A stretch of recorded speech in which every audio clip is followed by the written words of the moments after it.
Welcome to a reading of Charles Dickens' A Christmas Carol. My name is Paul Walker, and I'm the rector of the Church of St. John the Evangelist in Elora. And what a pleasure to see you all here this evening. In 1990, Judy Maddren, previous host of CBC Radio's World Report, initiated public readings of this seasonal classic. And over the years, readings of A Christmas Carol would occur in churches across Canada. It's a delight to welcome Judy Maddren as part of this reading this evening. And I've asked Judy to say a word of how all of this got started. Please welcome Judy Maddren. Hello and welcome. I'm so glad to be with the folks at St. John's Elora. It's a very creative bunch. And this online reading of Charles Dickens' wonderful story, A Christmas Carol, is a great way to connect with the very important message of the season. So in 1989, my husband, Tim Elliott, who at the time was rector of Christ Church Deer Park in Toronto, well, we took our family away to a cottage for a few nights before the big Christmas season started. So after supper, we made a deal that if I looked after the four kids, he would do the dishes. I thought that was a really good deal. So I started to read Charles Dickens' A Christmas Carol out loud to our four children, who were probably 3 to 11 years old. So some paid more attention than others. But the person who paid the most attention was Tim, who kept appearing from the kitchen with a dish and a tea towel in his hands to listen. And afterwards, I realized that when we grow up, very rarely does anyone read a story to us. So just for fun, the next year at Tim's church, Christ Church, we put on a reading of A Christmas Carol with some of my CBC colleagues, and we gave the money to a women's shelter. And then I got calls, could we do it again? So we did it again, and incredibly, 31 years later, tonight is the 31st anniversary, there are communities and churches doing the reading all the way across the country. So clearly we do like to have stories read out loud to us. And what I love about it is that there is so much pleasure in this meaningful story. And we also can contribute, we can care for those who are less fortunate than us. So thank you so much for including me. I'm really glad to be here. It's a pleasure to have you, Judy. And in order of appearance, we also welcome Colin Fox, the Rev Ann Turner, rector of St. James Church in Fergus, Michael Chong, member of Parliament for Wellington Halton Hills, Meg Prichard, and Michael Cressman, a member of the St. John's Parish Choir. So far this evening, we have 81 devices represented, and who knows how many people are behind each device. You notice that you will be muted, and if you wish, you can deactivate your video. There will be a brief intermission for a break. Thank you to Five Oaks Conference Center for loaning us their Zoom account for this event. It allows us to accommodate a larger number of participants. And thank you to Judy Steers for making all of the production aspects of the reading occur with seamless appeal. This reading will be recorded, so your friends can view it anytime on the St. John's Elora YouTube channel, along with all of our other resources you can find there. Now, historically, at public readings of this type, people are invited to make a donation to support a local food security program. This evening, if you are able to make a donation, please clearly mark it Christmas Carol. And all donations from this event marked Christmas Carol will be shared between 3 worthy causes. The Migrant Farm Workers Project in the Diocese of Niagara. This supports over 2,000 migrant farm workers in the Niagara region with food and with bicycles for transportation. The Meals to Go program based at St. James Church in Fergus. 3 times a week, 50 to 60 hot meals are prepared and safely delivered to people across Wellington County during the pandemic. And lastly, to the St. John's Elora Choir Fund. This keeps our singers well-nourished and healthy by keeping them employed. So thank you for your support and thank you for being with us this evening. So relax and enjoy a reading of Charles Dickens' A Christmas Carol.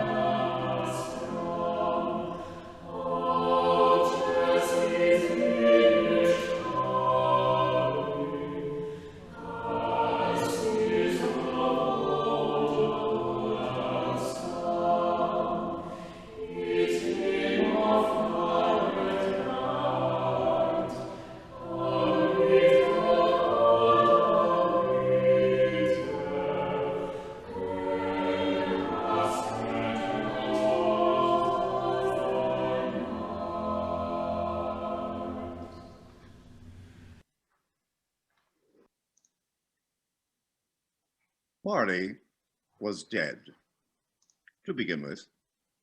There is no doubt whatsoever about that. The register of his burial was signed by the clergyman, the clerk, the undertaker, and the chief mourner. Scrooge signed it, and Scrooge's name was good for anything he chose to put his name to. Old Marley was as dead as a doornail. Scrooge knew he was dead? Of course he did. How could it be otherwise?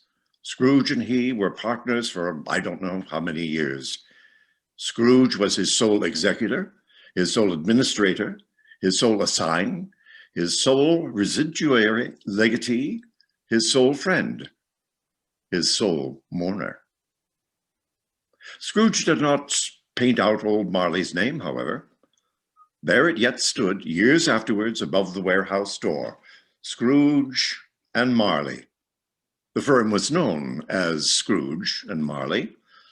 Sometimes people new to the business called Scrooge, Scrooge, and sometimes Marley. He answered to both names. It was all the same to him. Oh, but he was a tight-fisted hand to the grindstone, was Scrooge. A squeezing, wrenching, rasping, scraping, clutching, covetous old sinner. Nobody ever stopped him in the street to say, with gladsome looks, "My dear Scrooge, how are you? Will you come and see me?" No beggars implored him to bestow a trifle. No children asked him what it was o'clock. And no man or woman ever once in all his life inquired the way to such and such a place of Scrooge. Even the blind men's dogs appeared to know him, and when they saw him coming on, would tug their owners into doorways and into courts, and then would wag their tails as though they said, "No eye at all is better than an evil eye, dark master." But what did Scrooge care? Once upon a time, of all the good days in the year, upon a Christmas Eve, old Scrooge sat busy in his counting room. It was cold, bleak, biting, foggy weather, and the city clocks had only just gone 3, but it was quite dark already. The door of Scrooge's counting house was open so that he might keep an eye upon his clerk, who in a dismal little cell beyond, a sort of tank, was copying letters. Scrooge had a very small fire, but the clerk's fire was so very much smaller that it looked like one coal. But he couldn't replenish it, for Scrooge kept the coal box in his own room, and as surely as the clerk came in with a shovel, the master predicted that it would be necessary for them to part. Wherefore the clerk put on his white comforter and tried to warm himself at the candle, and being a man of not strong imagination, he failed. "A Merry Christmas, Uncle! God save you!" cried a cheerful voice. It was the voice of Scrooge's nephew, who came upon him so quickly that this was the first intimation Scrooge had of his approach. "Ah, said Scrooge. Humbug! Christmas a humbug, uncle? You don't mean that, I am sure. I do. Out upon Merry Christmas. What's Christmas time to you but a time for paying bills without money, a time for finding yourself a year older and not an hour richer, a time for balancing your books and having every item in them round a second dozen of months presented dead against you. If I had my will, every idiot who goes about with Merry Christmas on his lips would have him boiled in his own pudding and buried with a stake of holly through his heart. He should. Uncle, nephew, keep Christmas in your own way and I'll keep it in mine. Keep it? But you don't keep it. Well, let me leave it alone then. Many good may do you, much good it has ever done you. There are many things from which I might have derived good, from which I have not profited. I dare say Christmas is among the rest. But I am sure I've always brought at Christmas time, when it has come round, apart from the veneration due to its sacred origin, if anything belonged to it can be apart from that, as a good time, a kind, forgiving, charitable, pleasant time, the only time I know of in the long calendar of the year when men and women seem by one consent to open their shut-up hearts freely and to think of people below them as if they really were fellow travelers to the grave, and not another race of creatures bound in any other direction. And therefore, uncle, though it has never put a scrap of gold or silver in my pocket, I believe it has done me good and will do me good. And I say, God bless it. The clerk in the tank involuntarily applauded. Let me hear another sound from you, said Scrooge, and you will keep your Christmas by losing your situation. You're quite a powerful speaker, sir, he added, turning to his nephew. I wonder you didn't go into Parliament. Don't be angry, uncle. Come, dine with us tomorrow. Scrooge said that if he would see him, yes, he did. Indeed, he did. He went the whole length of the expression and said that he would see him in that extremity first. But why, cried Scrooge's nephew, why? Why did you get married?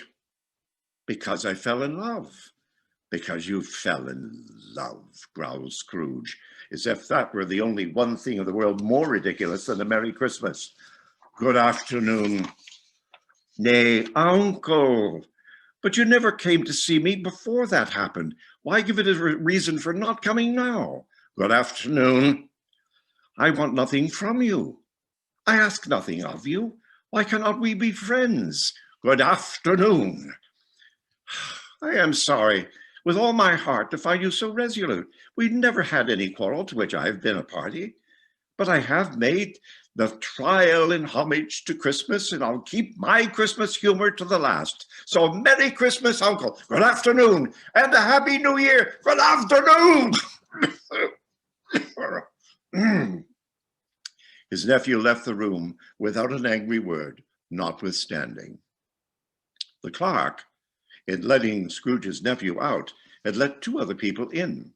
They were portly gentlemen, pleasant to behold, and now stood with their hats off in Scrooge's office. They had books and papers in their hands and bowed to him. Scrooge and Marley's, I believe, said one of the gentlemen, referring to his list. Have I the pleasure of addressing Mr. Scrooge or Mr. Marley? Mr. Marley's been dead these 7 years. He died 7 years ago, this very night. At the festive season of the year, Mr. Scrooge, said the gentleman, taking up a pen, it is more than usually desirable that we should make some slight provision for the poor and the destitute, who suffer greatly at the present time. Many thousands are in want of common necessaries. Hundreds of thousands are in want of common comfort, sir. Are there no prisons?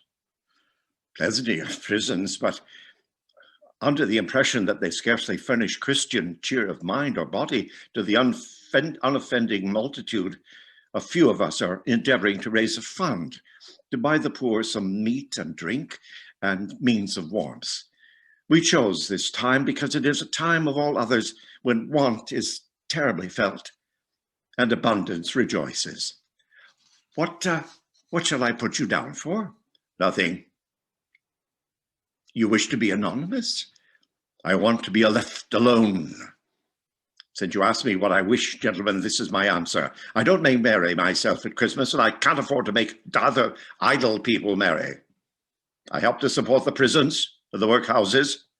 They cost enough, and those who are badly off must go there. Many can't go there, and many would rather die. Well, if they would rather die, they had better do it and decrease the surplus population. At length, the hour of shutting up the counting house arrived. With an ill will, Scrooge, dismounting from his stool, tacitly admitted the fact to the expectant clerk in the tank, who instantly snuffed his candle out and put on his hat. You want all day tomorrow, I suppose? If quite convenient, sir. It's not convenient, and it's not fair. If I was to stop half a crown for it, you think yourself mightily ill-used, I'll be bound. Yes, sir. And yet, you don't think me ill-used when I pay a day's wages for no work? It's only once a year, sir.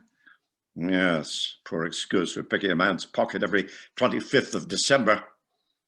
But I suppose you must have the whole day. Be here all the earlier the next morning. The clerk promised that he would, and Scrooge walked out with a growl. The office was closed in a twinkling, and the clerk, with the long ends of his white comforter dangling below his waist, for he boasted no great coat, went down a slide at the end of a lane of boys 20 times in honor of being Christmas Eve, and then ran home as hard as he could pelt to play at blind man's buff.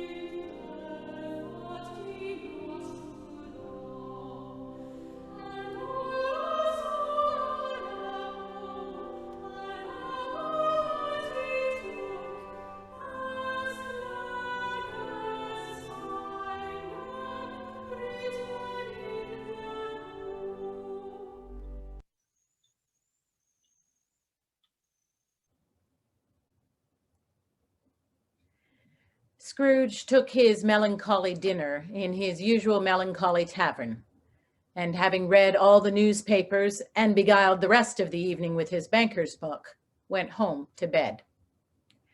He lived in chambers which had once belonged to his deceased partner.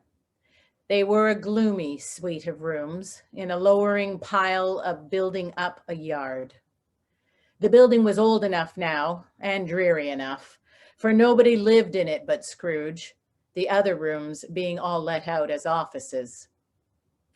Now, it is a fact that there was nothing at all particular about the knocker on the door of this house, except that it was very large. Also, that Scrooge had seen it night and morning during his whole residence in that place. Also, that Scrooge had as little of what is called fancy about him as any man in the city of London. And yet Scrooge, having his key in the lock of the door, saw in the knocker, without its undergoing any intermediate process of change, not a knocker, but Marley's face. Marley's face, with a dismal light about it, like a bad lobster in a dark cellar. It wasn't angry or ferocious, but it looked at Scrooge as Marley used to look, with ghostly spectacles turned up upon its ghostly forehead. As Scrooge looked fixedly at this phenomenon, it was a knocker again. He said, "Pooh, pooh," and closed the door with a bang. The sound resounded through the house like thunder. Every room above and every cask in the wine merchant's cellar below appeared to have a separate peal of echoes of its own. Scrooge was not a man to be frightened by echoes. He fastened the door and walked across the hall and up the stairs, slowly too, trimming his candle as he went. Up Scrooge went, not caring a button for its being very dark. Darkness is cheap, and Scrooge liked it. But before he shut his heavy door, he walked through his rooms to see that all was right. He had just enough recollection of the face to desire to do that. Sitting room, bedroom, lumber room, all as they should be. Nobody under the table, nobody under the sofa, a small fire in the grate, spoon and basin ready, and the little saucepan of gruel. Scrooge had a cold in his head upon the hob. Nobody under the bed, nobody in the closet, nobody in his dressing gown, which was hanging up in a suspicious attitude against the wall. Quite satisfied, he closed his door and locked himself in. Double locked himself in, which was not his custom. Thus secured against surprise, he took off his cravat, put on his dressing gown and slippers and his nightcap, and sat down before the very low fire to take his gruel. As he threw his head back in the chair, his glance happened to rest upon a bell, a disused bell, that hung in the room and communicated for some purpose now forgotten with a chamber in the highest story of the building. It was with great astonishment and with a strange, inexplicable dread that as he looked, he saw this bell begin to swing. Soon it rang out loudly, and so did every bell in the house. This was succeeded by a clanking noise deep down below, as if some person were dragging a heavy chain over the casks in the wine merchant's cellar. Then he heard the noise much louder, on the floors below, then coming up the stairs, then coming straight towards his door. It came on through the heavy door, and a specter passed into the room before his eyes. And upon its coming in, the dying flame leaped up as though it cried, "I know him, Marley's ghost." The same face, the very same. Marley in his pigtail, usual waistcoat, tights, and boots. His body was transparent, so that Scrooge, observing him and looking through his waistcoat, could see the 2 buttons on his coat behind. Scrooge had often heard it said that Marley had no bowels, but had never believed it until now. No, nor did he believe it even now. Though he looked the phantom through and through and saw it standing before him, though he felt the chilling influence of its death-cold eyes and noticed the very texture of the folded kerchief bound about its head and chin, he was still incredulous. "How now?" said Scrooge, caustic and cold as ever. "What do you want with me?" "Much." Marley's voice, no doubt about it. "Who are you?" "Ask me who I was." "Who were you then?" "In life, I was your partner, Jacob Marley." Can you sit down?" "I can." "Well, do it then." Scrooge asked the question because, well, he didn't know whether a ghost so transparent might find himself in a condition to take a chair, but the ghost sat down on the opposite side of the fireplace, as if he were quite used to it. "You don't believe in me." "I don't." "What evidence would you have of my reality beyond that of your senses?" "I don't know." "Why do you doubt your senses?" "Because, well, a little thing affects them. A slight disorder of the stomach makes them cheats. You may be an undigested bit of beef, a blot of mustard, a crumb of cheese, a fragment of an underdone potato. There's more of gravy than grave about you, whatever you are. Scrooge was not much in the habit of cracking jokes, nor did he feel in his heart by any means waggish then. The truth is that he tried to be smart as a means of distracting his own attention and keeping down his horror. But how much greater was his horror when the phantom, taking off the bandage round its head, as if it were too warm to wear indoors, its lower jaw dropped down upon its breast. Mercy, dreadful apparition, why do you trouble me? Why do spirits walk the earth, and why do they come to me? It is required of every man that the spirit within him should walk abroad among his fellow men and travel far and wide. And if that spirit goes not forth in life, it is condemned to do so after death. I cannot tell you all I would. A very little more is permitted to me. I cannot rest. I cannot stay. I cannot linger anywhere. My spirit never walked beyond our counting house. Mark me. In life, my spirit never roved beyond the narrow limits of our money-changing hole. And weary journey lies before me. 7 years dead. Traveling all the time? You travel fast? On the wings of the wind. You might have got over a great quantity of ground in 7 years. Oh, blind man, not to know that ages of incessant labor by immortal creatures, for this earth must pass into eternity before the good of which it is susceptible is all developed. Not to know that any Christian spirit working kindly in its little sphere, whatever it may be, will find its mortal life too short for its vast means of usefulness. Not to know that no space of regret can make amends for one's life's opportunities missed. Yet I was like this man. I once was like this man. But you were always a good man of business, Jacob, faltered Scrooge, who now began to apply this to himself. Business, mankind was my business. The common welfare was my business. Charity, mercy, forbearance, benevolence were all my business.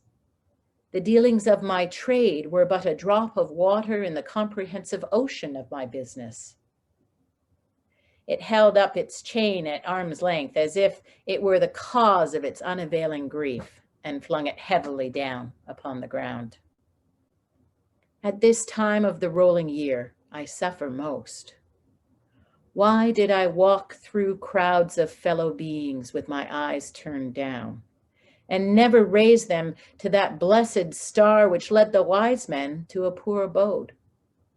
Were there no poor homes to which its light would have conducted me? Scrooge was very much dismayed to hear the spectre going on at this rate, and began to quake exceedingly. Hear me, my time is nearly gone. I will, but don't be hard upon me. Don't be flowery, Jacob, pray.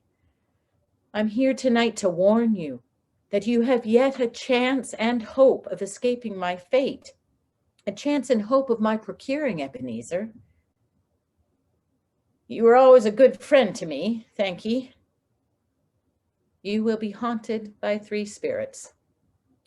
Is that the chance and hope you mentioned, Jacob? I think I'd rather not. Without their visits, you cannot hope to shun the path I tread. Expect the first tomorrow night, when the bells toll 1. Expect the second on the next night at the same hour. The third upon the next night, when the last stroke of 12 has ceased to vibrate. Look to see me no more, and look that, for your own sake, you remember what has passed between us.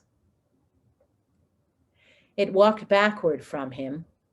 At every step it took, the window raised itself a little, so that when the apparition reached it, it was wide open, and it floated through the self-opened window into the bleak, dark night.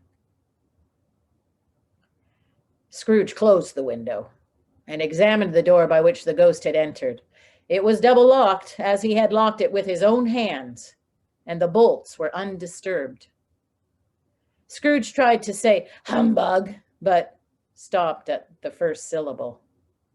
And being from the emotion he had undergone, or the fatigues of the day, or his glimpse of the invisible world, or the dull conversation of the ghost, or the lateness of the hour, much in need of repose, he went straight to bed without undressing and fell asleep on the instant.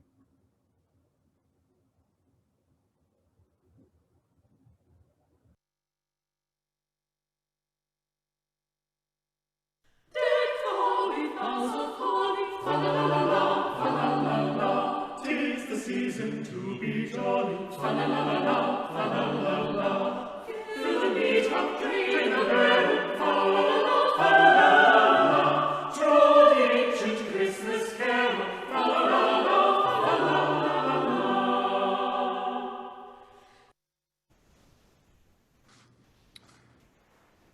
When Scrooge awoke, it was so dark that looking out of bed, he could scarcely distinguish the transparent window from the opaque walls of his chamber, until suddenly the church clock tolled a deep, dark, hollow, melancholy 1. Light flashed up in the room upon the instant, and the curtains of his bed were drawn by a strange figure, like a child. Yet not so like a child as like an old man, viewed through some supernatural medium, which it gave him the appearance of having receded from the view, and being diminished to a child's proportions. Its hair, which hung about its neck and down its back, was white, as if with age, and yet the face had not a wrinkle in it, and the tenderest bloom was on the skin.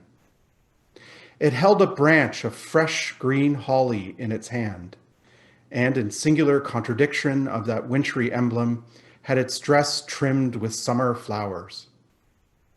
But the strangest thing about it was that from the crown of its head there sprung a bright, clear jet of light, by which all this was visible, and which was doubtless the occasion of its using, in its duller moments, a great extinguisher for a cap, which it now held under its arm. "Are you the spirit, sir, whose coming was foretold to me?" "I am." "Who and what are you?" "I am the ghost of Christmas past." "Long past?" "No, your past. The things that you will see with me are shadows of the things that have been. They will have no consciousness of us. Rise and walk with me." It would have been in vain for Scrooge to plead that the weather and the hour were not adapted to pedestrian purposes, that bed was warm and the thermometer a long way below freezing, that he was clad but lightly in his slippers, dressing gown, and nightcap, and that he had a cold upon him at that time. The grasp, though gentle as a woman's hand, was not to be resisted. He rose, but finding that the spirit made towards the window, clasped its robe in supplication. "I am immortal and liable to fall." "Bear but a touch of my hand there," said the spirit, laying it upon his heart, "and you shall be upheld in more than this." As the words were spoken, they passed through the wall and stood in the busy thoroughfares of a city. It was made plain enough by the dressing of the shops that here too it was Christmas time. The ghost stopped at a certain warehouse door and asked Scrooge if he knew it. "Know it? Was I apprenticed here?" They went in. At sight of an old gentleman in a Welsh wig sitting behind such a high desk that if he had been 2 inches taller, he might have knocked his head against the ceiling, Scrooge cried in great excitement. "Why, it's old Fezziwig! Bless his heart, it's Fezziwig, alive again!" Old Fezziwig laid down his pen and looked up at the clock, which pointed to the hour of 7. He rubbed his hands, adjusted his capacious waistcoat, laughed all over himself from his shoes to his organ of benevolence, and called out in a comfortable, oily, rich, fat, jovial voice, "Yo-ho there, Ebenezer! Dick!" A living and moving picture of Scrooge's former self, a young man, came briskly in, accompanied by his fellow apprentice. "Dick Wilkins, to be sure," said Scrooge to the ghost. "My old fellow prentice. Bless me, yes, there he is. He was very much attached to me, poor Dick. Dear, dear." "Yo-ho, my boys," said Fezziwig. "No more work tonight. Christmas Eve, Dick. Christmas, Ebenezer. Let's have the shutters up before a man can say Jack Robinson. Clear away, lads. Let's have lots of room here." Clear away? There was nothing they wouldn't have cleared away or couldn't have cleared away with old Fezziwig looking on. It was done in a minute. Every movable was packed off, as if it were dismissed from public life forevermore. The floor was swept and watered, the lamps were trimmed, fuel was heaped upon the fire, and the warehouse was as snug and warm and dry and bright a ballroom as you would desire to see on a winter's night. In came a fiddler with a music book and went up to the lofty desk and made an orchestra of it and tuned it like 50 stomach aches. In came Mrs. Fezziwig, one vast, substantial smile. In came the 3 Miss Fezziwigs, beaming and lovable. In came the 6 young followers whose hearts they broke. In came all the young men and women employed in the business. In came the housemaid with her cousin, the baker. In came the cook with her brother's particular friend, the milkman. In they all came, one after another, some shyly, some boldly, some gracefully, some awkwardly, some pushing, some pulling. All they in came anyhow and everyhow. Away they all went, 20 couple at once, hands half round and back again the other way, down the middle and up again, round and round in various stages of affectionate grouping. Old top couple always turning up in the wrong place, new top couple starting off again as soon as they got there, all top couples at last, and not a bottom one to help them. When this result was brought about, old Fezziwig, clapping his hands to stop the dance, cried out, "Well done!" And the fiddler plunged his hot face into a pot of porter, especially provided for that purpose. There were more dances, and there were more forfeits, and there were more dances, and there was cake, and there was negus, and there was a great piece of cold roast, and there was a great piece of cold boiled, and there was mince pies and plenty of beer. But the great effect of the evening came after the roast and boiled, when the fiddler struck up Sir Roger de Coverley. Then old Fezziwig stood out to dance with Mrs. Fezziwig. Top couple too, with a good stiff piece of work cut out for them. 3 or 4 and 20 pairs of partners. People who were not to be trifled with, people who would dance and who had no notion of walking. But if they had been twice as many, 4 times, old Fezziwig would have been a match for them, and so would Mrs. Fezziwig. As to her, she was worthy to be his partner in every sense of the term. A positive light appeared to issue from Fezziwig's calves. They shone in every part of the dance. You couldn't have predicted at any given time what would become of them next. When old Fezziwig and Mrs. Fezziwig had gone through all the dance, advance and retire, turn your partner, bow and curtsy, corkscrew, thread the needle, and back to your place, Fezziwig cut so deftly that he appeared to wink with his legs. When the clock struck 11, this domestic ball broke up. Mr. and Mrs. Fezziwig took their stations, one on either side of the door, and shaking hands with every person individually as he or she went out, wished him or her a Merry Christmas. When everybody had retired but the two apprentices, they did the same to them, and thus the cheerful voices died away, and the lads were left to their beds, which were under a counter in the back shop. "A small matter," said the ghost, "to make these silly folks so full of gratitude. He has spent but a few pounds of your mortal money, 3 or 4 perhaps.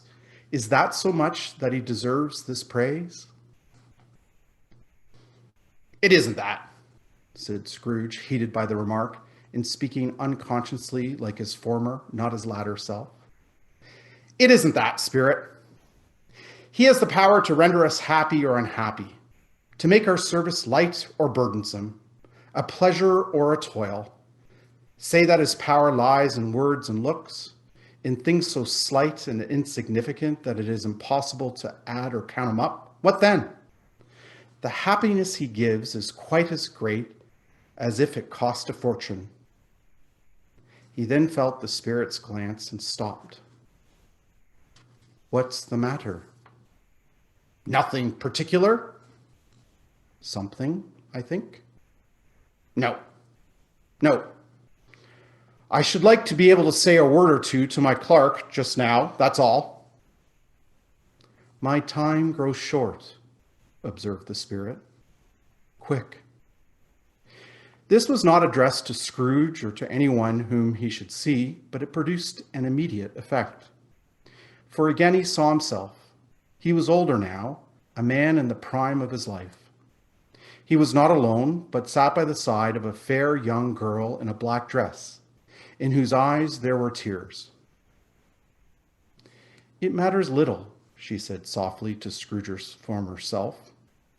"To you, very little. Another idol has displaced me, and if it can comfort you in time to come, as I would have tried to do, I have no just cause to grieve." "What idol has displaced you?" "A golden one. I have seen your nobler aspirations fall off one by one, until the master passion, gain, engrosses you. Have I not?" "What then? Even if I've grown so much wiser, what then?" "I am not changed towards you. Have I ever sought release from our engagement?" "In words, no. Never." "In what then?" "In a changed nature, in an altered spirit, in another atmosphere of life, another hope as its great end. If you were free today, tomorrow, yesterday, can even I believe that you would choose a dowerless girl, or choosing her, do I not know that your repentance and regret would surely follow? I do, and I release you, with a full heart for the love of him you once were." "Spirit, remove me from this place." "I told you these were the shadows of the things that have been," said the ghost. "That they are what they are. Do not blame me." "Remove me," Scrooge exclaimed. "I cannot bear it. Leave me. Take me back. Haunt me no longer." As he struggled with the Spirit, he was conscious of being exhausted and overcome by an irresistible drowsiness, and, further, of being in his own bedroom. He had barely time to reel to bed before he sank into a heavy sleep.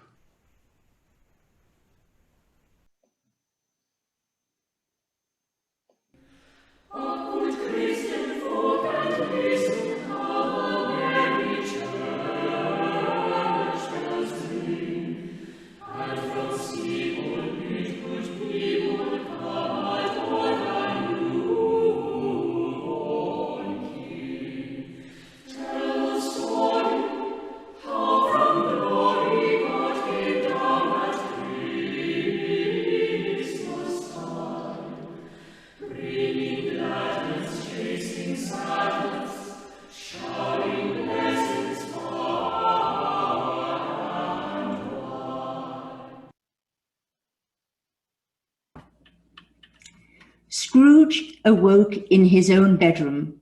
There was no doubt about that.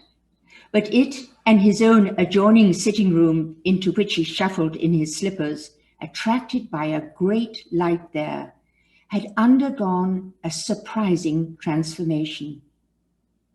The walls and ceiling were so hung with living green that it looked a perfect grove.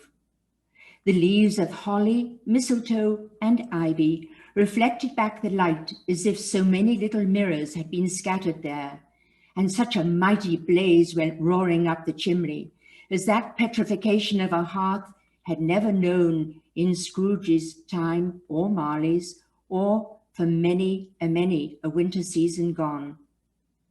Heaped upon the floor to form a kind of throne were turkeys, geese, game, brawn, great joints of meat, sucking pigs, long wreaths of sausages, mince pies, plum puddings, barrels of oysters, red-hot chestnuts, cherry-cheeked apples, juicy oranges, luscious pears, immense twelfth cakes, and great bowls of punch. In easy state upon this couch there sat a giant, glorious to see, who bore a glowing torch in shape not unlike Plenty's horn, who raised it high to shed its light on Scrooge as he came peeping round the door. Come in, and know me better, man. I am the ghost of Christmas present. Look upon me. You have never seen the like of me before.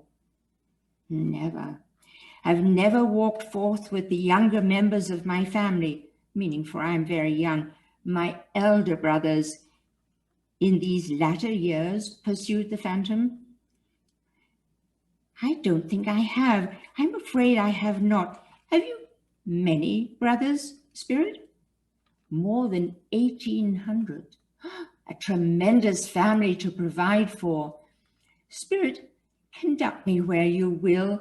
I went forth last night on compulsion, and I learnt a lesson, which is working now. Tonight, if you have aught to teach me, let me profit by it. Touch my robe. Scrooge did as he was told and held it fast. The room and its contents all vanished instantly, and they stood in the city streets on a snowy Christmas morning. Scrooge and the ghost passed on invisible, straight to Scrooge's clerks, and on the threshold of the door, the spirit smiled and stopped to bless Bob Cratchit's dwelling with the sprinklings of his torch. Think of that. Bob had but 15 bob a week himself. He pocketed on Saturdays but 15 copies of his Christian name. And yet, the ghost of Christmas present blessed his four-roomed house. Then up rose Mrs. Cratchit, Cratchit's wife, dressed out but poorly in a twice-turned gown, but brave in ribbons, which are cheap and make a goodly show for sixpence. And she laid the cloth, assisted by Belinda Cratchit, second of her daughters, also brave in ribbons, while Master Peter Cratchit plunged a fork into the saucepan of potatoes, and getting the corners of his monstrous shirt collar, Bob's private property, conferred upon his son and heir in honor of the day, into his mouth, rejoiced to find himself so gallantly attired, and yearned to show his linen in the fashionable parks.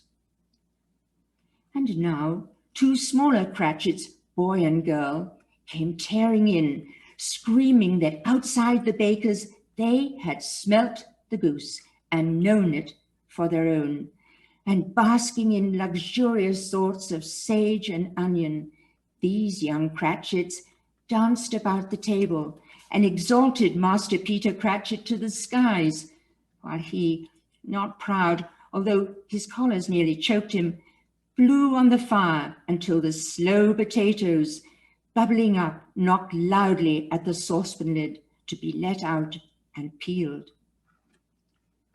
What has ever got your precious father then, said Mrs. Cratchit, and your brother, Tiny Tim, and Martha, Want as late last Christmas Day by half an hour. Here's Martha, Mother, cried a girl, appearing as she spoke. Here's Martha, Mother, cried the two young Cratchits. Hurrah! There is such a goose, Martha. Why, bless your heart alive, my dear, how late you are, said Mrs. Cratchit, kissing her a dozen times and taking off her shawl and bonnet for her. We'd a deal of work to finish up last night, replied the girl, and had to clear away this morning, Mother. Well, never mind, as long as you are come, said Mrs. Cratchit. Sit ye down before the fire, my dear, and have a warm. Lord bless ye. No, no, there's father coming, cried the two young Cratchits, who were everywhere at once. Hide, Martha, hide. So Martha hid herself, and in came little Bob, the father, with at least 3 feet of comforter, exclusive of the fringe, hanging down before him, and his threadbare clothes darned up and brushed to look seasonable, and Tiny Tim upon his shoulder. Alas for Tiny Tim, he bore a little crutch, and had his limbs supported by an iron frame. Why, where's our Martha? Cried Bob Cratchit, looking round. Not coming, said Mrs. Cratchit. Not coming, said Bob, with a sudden declension in his high spirits, for he had been Tim's blood horse all the way from church, and had come home rampant. Not coming on Christmas Day? Martha didn't like to see him disappointed, if it were only in joke. So she came out prematurely from behind the closet door and ran into his arms, while the two young Cratchits hustled Tiny Tim and bore him off into the wash-house, that he might hear the pudding singing in the copper. And how did little Tim behave? Asked Mrs. Cratchit, when she had rallied Bob on his credulity, and Bob had hugged his daughter to his heart's content. As good as gold, said Bob, and better. Somehow he gets thoughtful sitting by himself so much, and thinks the strangest things you ever heard. He told me coming home that he hoped the people saw him in church because he was a cripple, and it might be pleasant for them to remember upon Christmas Day, who made lame beggars walk and blind men see. Bob's voice was tremulous when he told them this, and trembled more when he said that Tiny Tim was growing strong and hearty. His active little crutch was heard upon the floor, and back came Tiny Tim before another word was spoken, escorted by his brother and sister to his stool before the fire, while Bob, turning up his cuffs as if, poor fellow, they were capable of being made more shabby, compounded some hot mixture in a jug with gin and lemons, and stirred it round and put it on the hob to simmer. Master Peter and the two ubiquitous young Cratchits went to fetch the goose, with which they soon returned in high procession. Mrs. Cratchit made the gravy, ready beforehand in a little saucepan, hissing hot. Master Peter mashed the potatoes with incredible vigor. Miss Belinda sweetened up the applesauce. Martha dusted the hot plates. Bob took Tiny Tim beside him in a tiny corner at the table. The two young Cratchits set chairs for everybody, not forgetting themselves, and mounting guard upon their posts, crammed spoons into their mouths, lest they should shriek for goose before their turn came to be helped. At last, the dishes were set on, and grace was said. It was succeeded by a breathless pause, as Mrs. Cratchit, looking slowly all along the carving knife, prepared to plunge it in the breast. But when she did, and the long-expected gush of stuffing issued forth, one murmur of delight arose all around the board, and even Tiny Tim, excited by the two young Cratchits, beat upon the table with the handle of his knife and feebly cried, "Hurrah!" There was never such a goose. Bob said he didn't believe there was ever such a goose cooked. Its tenderness and flavor, size and cheapness were the themes of universal admiration. Eked out by the applesauce and mashed potatoes, it was sufficient dinner for the whole family. Indeed, as Mrs. Cratchit said with great delight, surveying one small atom of a bone upon the dish, they hadn't ate it all at last.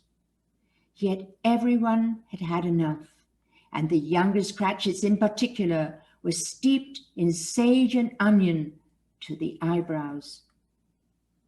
But now, the plates being changed by Miss Belinda, Mrs. Cratchit left the room alone, too nervous to bear witnesses, to take the pudding up and bring it in.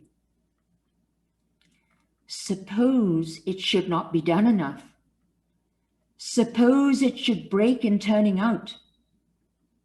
Suppose somebody should have got over the wall of the backyard and stolen it while they were merry with the goose. A supposition at which the two young Cratchits became livid. All sorts of horrors were supposed. Hello, a great deal of steam. The pudding was out of the copper. A smell like washing day. That was the cloth. A smell like an eating house and a pastry cook's next door to each other, with a laundress next door to that. That was the pudding.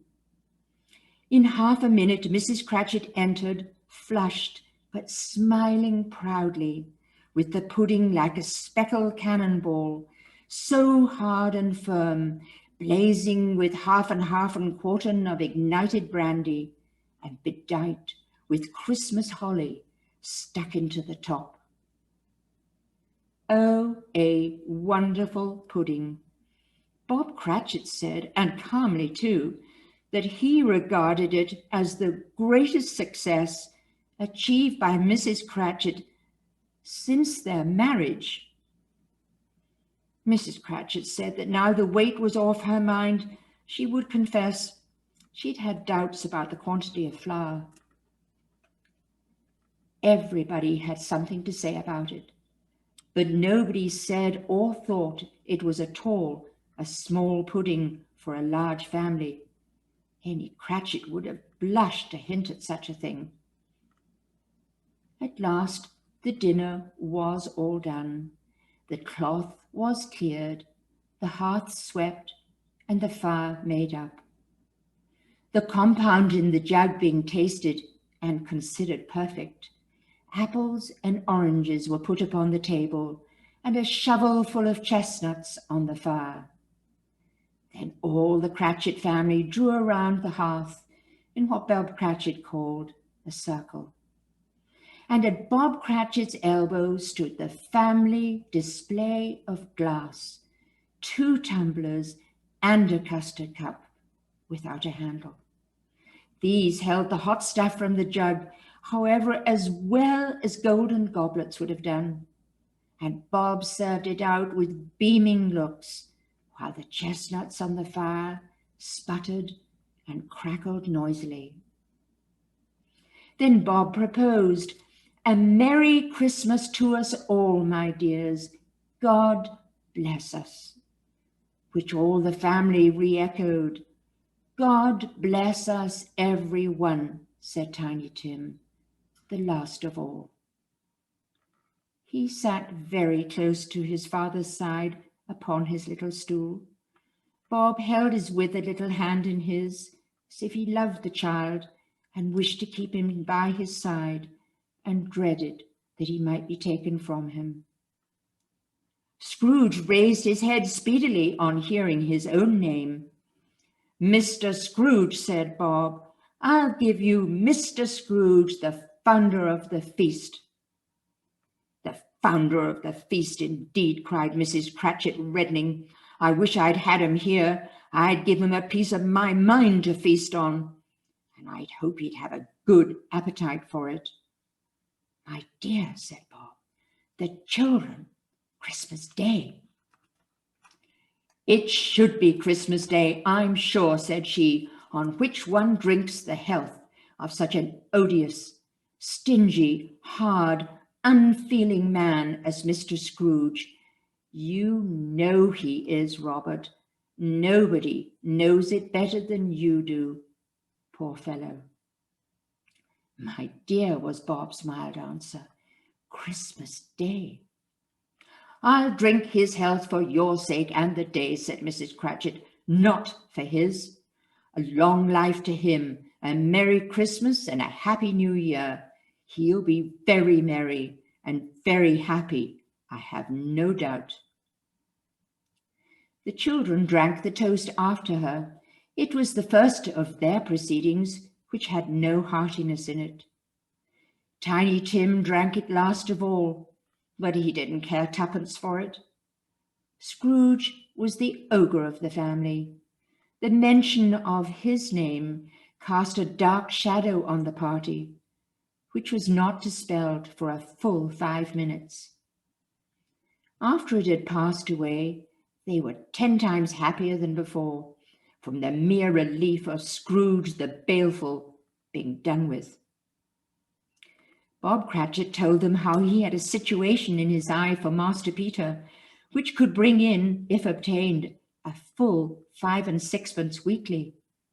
The 2 young Cratchits laughed tremendously at the idea of Peter being a man of business, and Peter himself looked thoughtfully at the fire from between his collars, as if he were deliberating what particular investments he should favour when he came into the receipt of that bewildering income.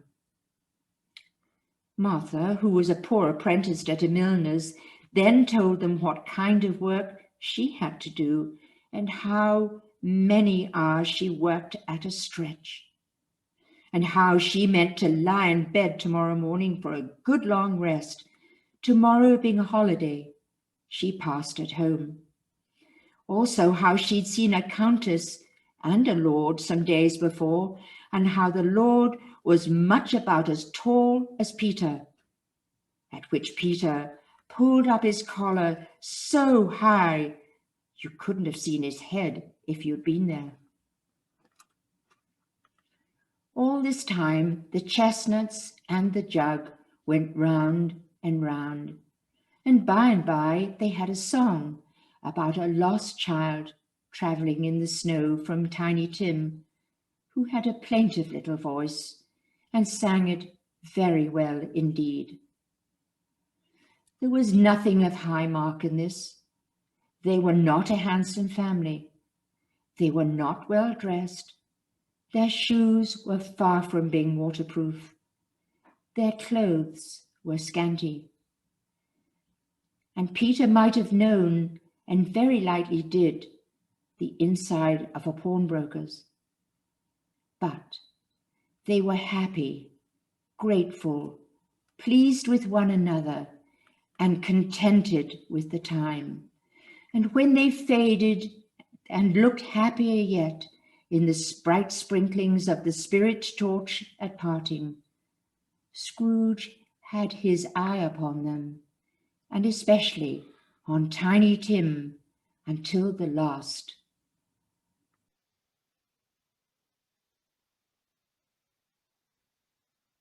What cheer, good cheer, be merry and glad this good New Year. Lift up your hearts and be glad in Christ's birth, the angel glad. Say each to other if any be sad. What cheer, what cheer, what cheer.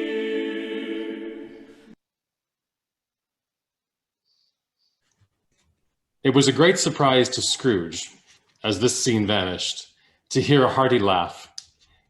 It was a much greater surprise to Scrooge to recognize it as his own nephew's, and to find himself in a bright, dry, gleaming room with the spirit standing smiling by his side and looking at that same nephew. It is a fair, even-handed, noble adjustment of things that while there is infection and disease and sorrow, there is nothing in the world so irresistibly contagious as laughter and good humor. When Scrooge's nephew laughed, Scrooge's niece by marriage laughed as heartily as he, and their assembled friends, being not a bit behindhand, laughed out lustily. "He said that Christmas was a humbug, as I live," cried Scrooge's nephew. "He believed it too." "More shame for him, Fred," said Scrooge's niece indignantly. Bless those women. They never do anything by halves. They are always in earnest. She was very pretty, exceedingly pretty, with a dimpled, surprised-looking, capital face, a ripe little mouth that seemed made to be kissed, as no doubt it was. All kinds of good little dots about her chin that melted into one another when she laughed, and the sunniest pair of eyes you ever saw in a little creature's head. Altogether, she was what you would have called provoking, but satisfactory too. Oh, perfectly satisfactory. "He's a comical old fellow," said Scrooge's nephew. "That's the truth, and not so pleasant as he might be. However, his offenses carry their own punishment, and I have nothing to say against him. Who suffers by his ill whims? Himself, always. Here, he takes it into his head to dislike us, and he won't come and dine with us. What's the consequence? He don't lose much of a dinner." "Indeed, I think he loses a very good dinner," interrupted Scrooge's niece. Everybody else said the same, and they must be allowed to have been competent judges because they had just had dinner, and, with the dessert upon the table, were clustered round the fire by lamplight. "Well, I'm very glad to hear it," said Scrooge's nephew, "because I haven't any great faith in these young housekeepers. What do you say, Topper?" Topper clearly had his eye on one of Scrooge's niece's sisters, for he answered that a bachelor was a wretched outcast who had no right to express an opinion on the subject. Whereat Scrooge's niece's sister, the plump one with the lace tucker, not the one with the roses, blushed. After tea, they had some music, for they were a musical family and knew what they were about when they sung a glee or catch, I can assure you. Especially Topper, who could growl away in the bass like a good one, and never swell the large veins in his forehead, or get red in the face over it.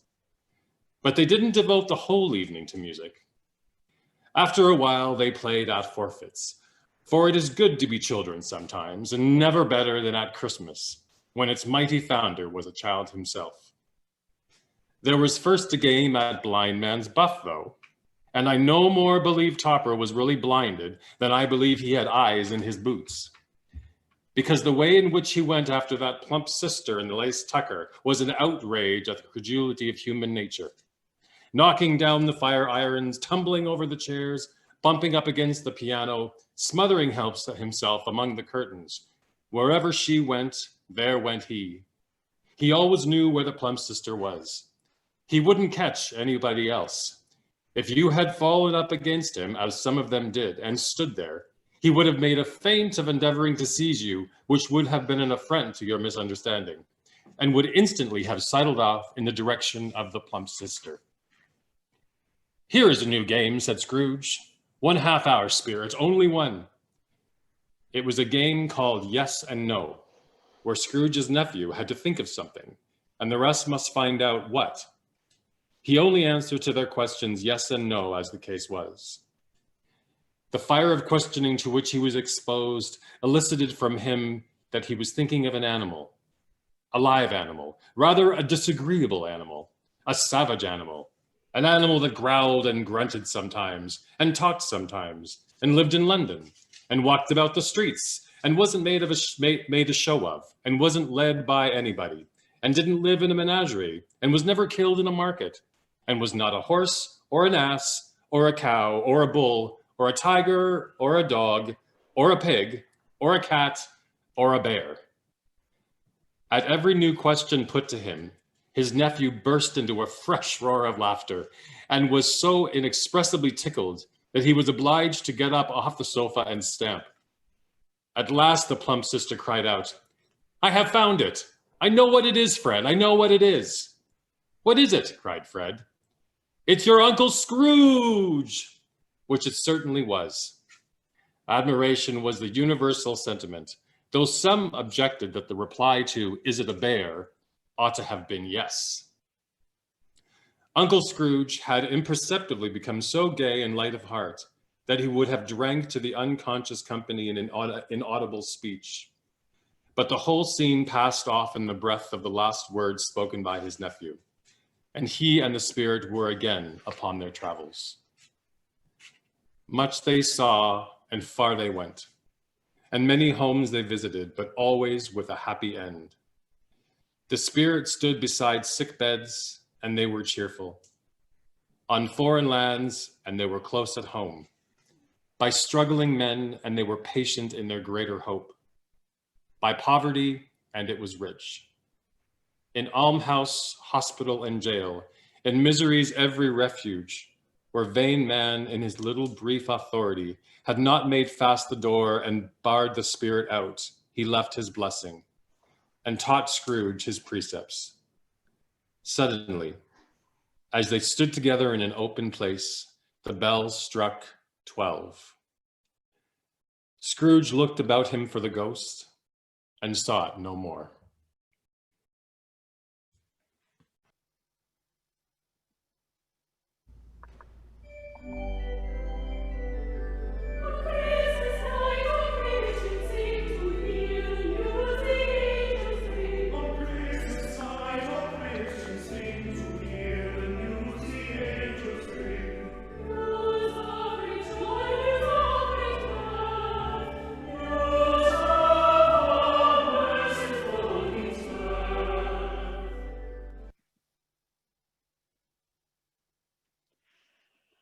Remembering the prediction of old Jacob Marley, and lifting up his eyes, Scrooge beheld a solemn phantom, draped and hooded, coming like a mist along the ground towards him.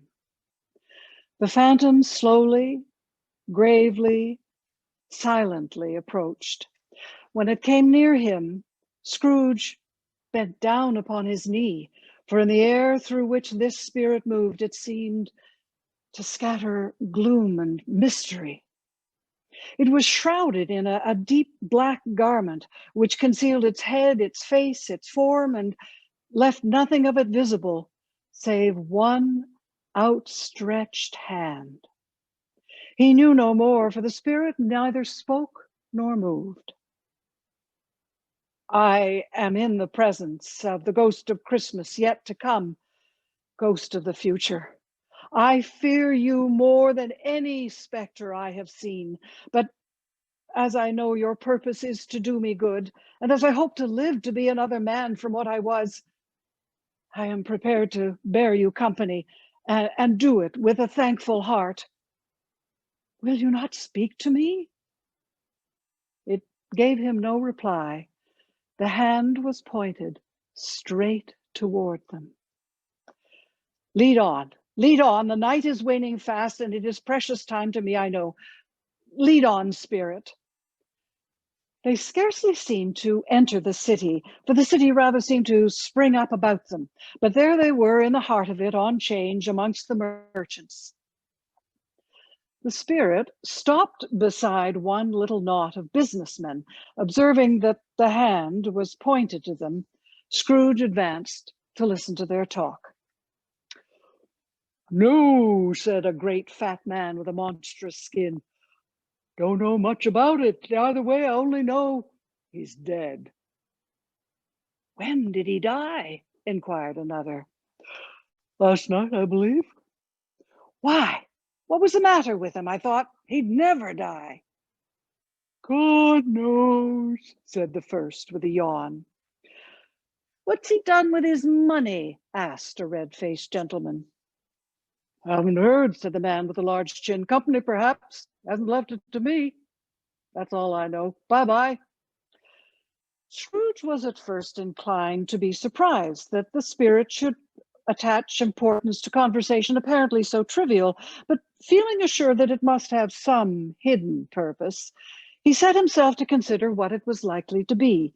It could scarcely be supposed to have any bearing on the death of Jacob, his old partner, for that was past, and this ghost province was the future.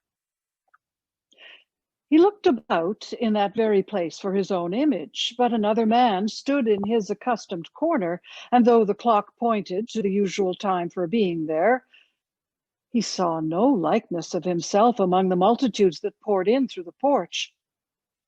Gave him little surprise, however, for he had been revolving in his mind a change of life, and he thought and hoped he saw his newborn resolutions carried out in this.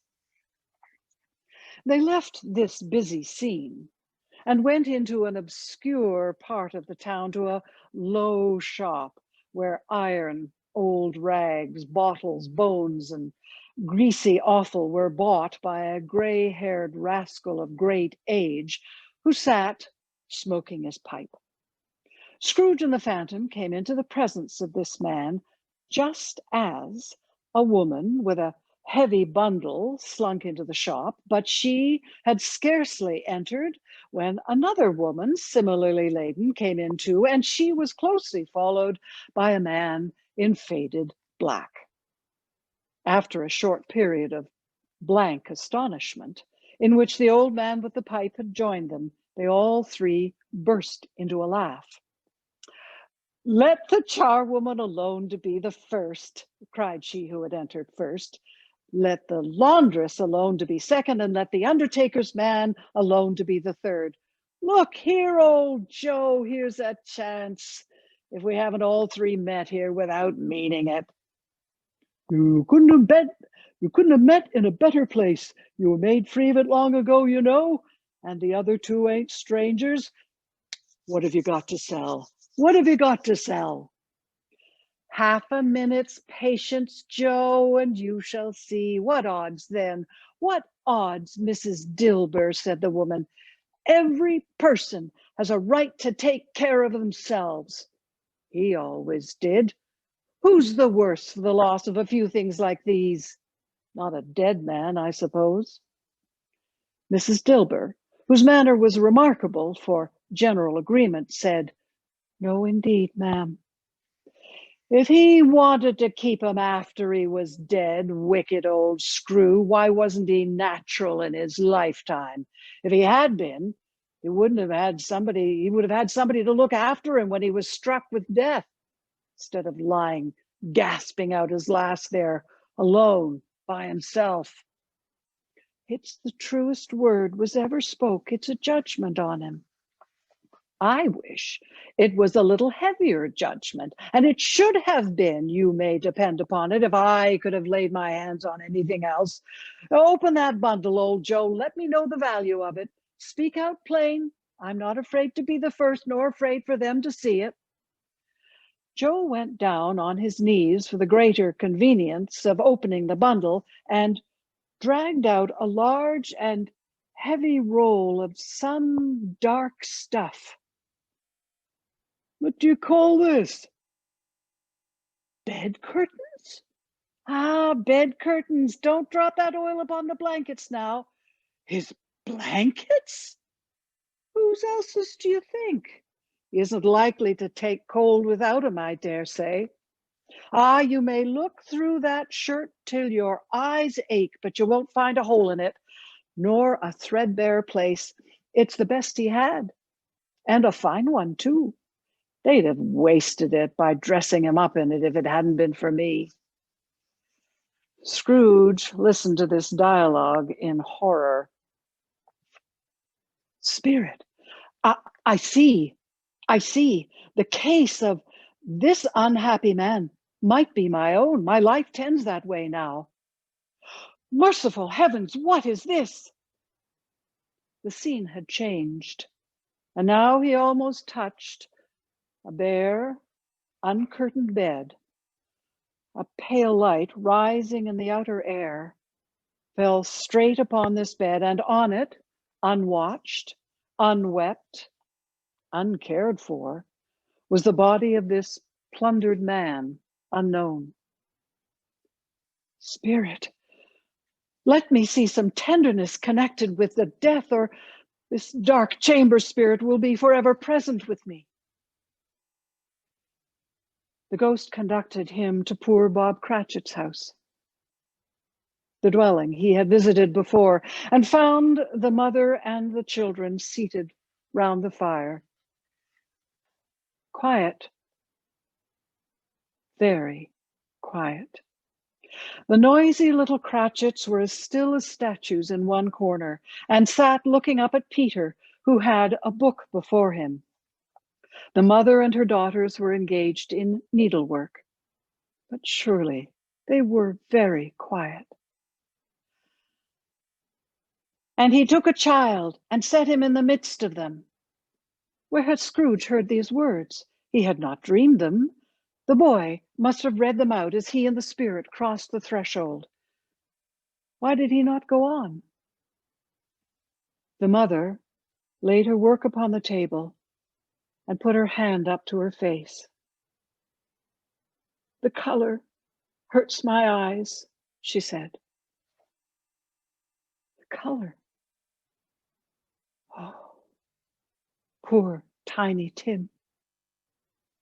They're better now. It makes them weak by candlelight, and I wouldn't show weak eyes to your father when he comes home for the world. It must be near his time. Past it, rather, Peter answered, shutting up his book, but I think he's walked a little slower than he used these last few evenings, Mother. I have known him walk with Tiny Tim upon his shoulder very fast indeed. And so have I, cried Peter, often. And so have I, exclaimed another. So had all. But he was very light to carry, and his father loved him so that it was no trouble, no trouble. And there is your father at the door.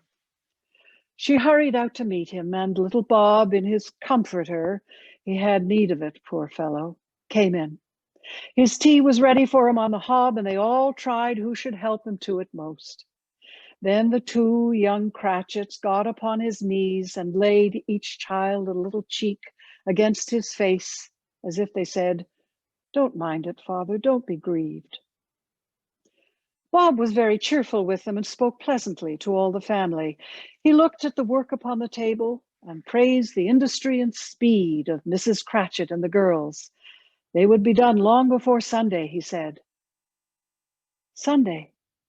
You went today, then, Robert? Yes, my dear, returned Bob.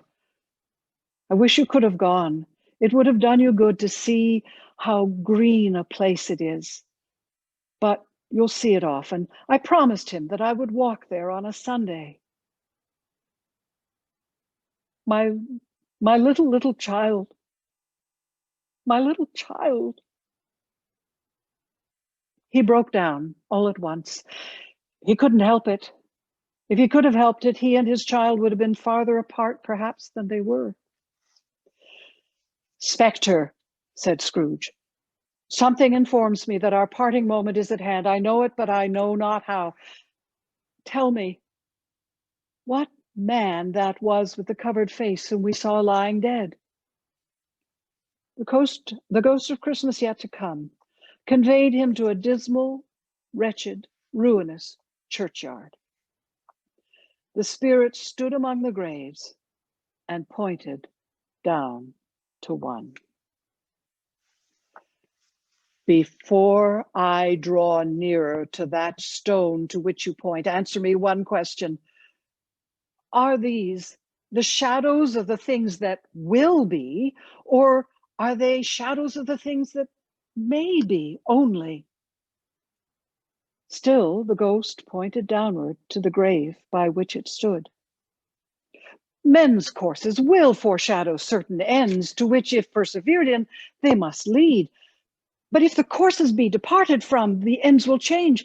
Say it is thus with what you show me. The spirit was as immovable as ever. Scrooge crept towards it, trembling as he went, and, following the finger, read upon the stone of the neglected grave His own name, Ebenezer Scrooge. Am I the man that lay upon the bed? No, spirit. Oh, no, no, spirit, hear me. I am not the man I was. I will not be the man I must have been but for this intercourse. Why show me this if I am past all hope? Assure me that I yet may change these shadows that you have shown me by an altered life. For the first time, the kind hand faltered. I will honor Christmas in my heart and try to keep it all the year. I will live in the past, the present, and the future. The spirits of all three shall strive within me. I will not shut out the lessons that they teach. Oh, tell me that I may sponge away the writing on this stone. Holding up his hands in one last prayer to have his fate reversed, he saw an alteration in the phantom's hood and dress. It shrunk, collapsed, and dwindled down into a bedpost. Yes, and the bedpost was his own. The bed was his own. The room was his own. Best and happiest of all, the time before him was his own to make amends in. He was checked in his transports by the churches ringing out the lustiest peals he had ever heard. Running to the window, he opened it and put out his head. No fog, no mist, no night, clear, bright, stirring day. What's today? Cried Scrooge, calling downward to a boy in Sunday clothes who perhaps had loitered in to look about him. Eh? What's today, my fine fellow? Today? Why, Christmas Day. It's Christmas Day. I haven't missed it. Hello, my fine fellow. Hello. Do you know the poulterers in the next street but one at the corner? I should hope I did. An intelligent boy, a remarkable boy. Do you know whether they've sold the prize turkey that was hanging up there? Not the little prize turkey, the big one? What? The one as big as me? What a delightful boy. It's a pleasure to talk to him. Yes, my buck. It's hanging there now. It is? Go and buy it. Walker, exclaimed the boy. No, no, no, I am in earnest. Go and buy it and tell him to bring it here that I may give him the direction where to take it. Come back with a man and I'll give you a shilling. Come back with him in less than 5 minutes and I'll give you half a crown. The boy was off like a shot. I'll send it to Bob Cratchit's. He shan't know who sends it. It's the size of Tiny Tim. The hand in which he wrote the address was not a steady one, but write it he did somehow, and went downstairs to open the street door, ready for the coming of the poulterer's man. It was a turkey. He never could have stood upon his legs, that bird. He would have snapped them off short in a minute like sticks of sealing wax. He dressed himself all in his best and at last got out into the streets. The people were by then pouring forth as he had seen them with the ghost of Christmas present. And walking with his hands behind him, Scrooge regarded everyone with a delighted smile. He looked so irresistibly pleasant, in a word, that 3 or 4 good-humored fellows said, "Good morning, sir. A Merry Christmas to you." And Scrooge said often afterwards that of all the blithe sounds he had ever heard, those were the blithest in his ears. In the afternoon, he turned his steps towards his nephew's house. He passed the door a dozen times before he had the courage to go up and knock, but he made a dash and did it. "Is your master home at home, my dear?" said Scrooge to the girl. Nice girl, very. "Yes, sir." "Where is he, my love?"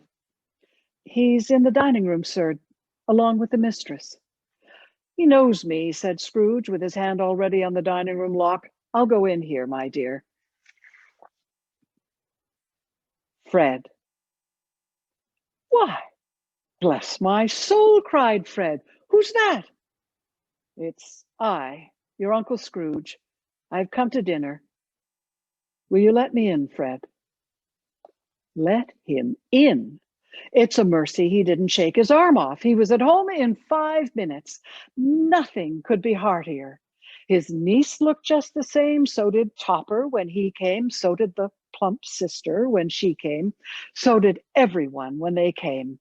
Wonderful party, wonderful games, wonderful unanimity, wonderful happiness. But he was early at the office next morning. Oh, he was early there. If he could only be there first and catch Bob Cratchit coming late. That was the thing he had set his heart upon. And he did it. The clock struck 9. No Bob. 1/4 past. No Bob. Bob was a full 18 minutes and a half behind his time. Bob's hat was off before he opened the door, his comforter too. He was on his stool in a jiffy, driving away with his pen as if he was trying to overtake 9 o'clock. Hello, growled Scrooge, in his accustomed voice as near as he could feign it. What do you mean by coming here at this time of day? I'm very sorry, sir. I am behind my time. You are? Yes, I think you are. Step this way, if you please. It's only once a year, sir. It shall not be repeated. I was making rather merry yesterday, sir. Now, I'll tell you what, my friend. I am not going to stand this sort of thing any longer. And therefore, Scrooge continued, leaping from his stool and giving Bob such a dig in his waistcoat that he staggered back into the tank again. And therefore, I am about to raise your salary. Bob trembled and got a little nearer to the ruler.